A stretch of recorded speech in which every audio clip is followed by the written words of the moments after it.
কতটা রিস্ক নিয়ে এই সেনের বাজার ফেরি পারাপার হয় লোকজন দেখুন।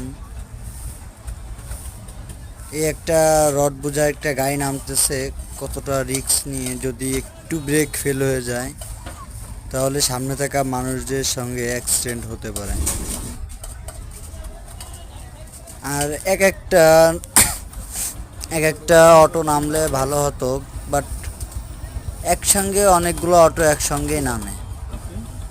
দেখুন সবাই, এটা হচ্ছে সেনের বাজার ফেরিঘাট।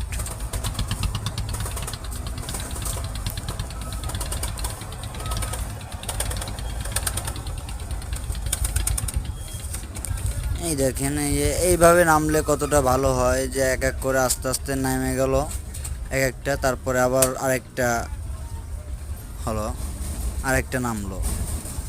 বাট এই এক পাশে মানুষজন চলাচলের জন্য পাশে আরেকটা ছোট পল্টন করে দিয়েছে সড়ক বিভাগ।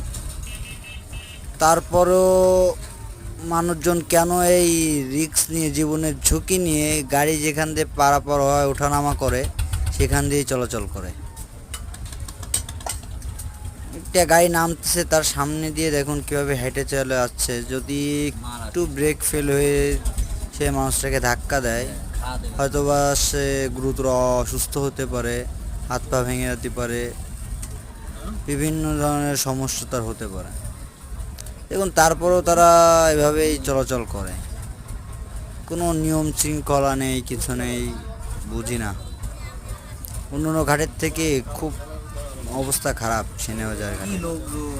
কোনো নিয়ম শৃঙ্খলা নেই, মানুষের কোনো তোয়াক্কা করে না জীবনের ঝুঁকি নিয়ে। এই দেখেন, এই একটা গাড়ি নামতেছে, কিভাবে মানুষজন সাইকেলে দেখেন কিভাবে মানুষজন পারাপার হচ্ছে, কিভাবে আসা যাওয়া করছে গাড়ির সামনে দিয়ে।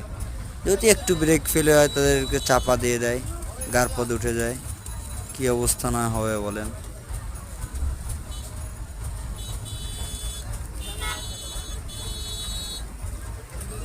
এই আর একটা বোঝাই, একটা অটো নামতেছে, দেখেন কত স্পিডে।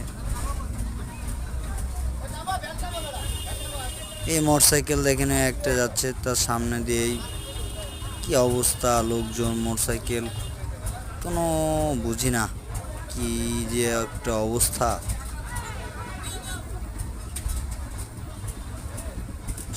যাক, সবাই একটু সাবধানে চলাচল করবেন যদি কেউ এখান দিয়ে চলাচল করেন। আল্লাহ হাফেজ।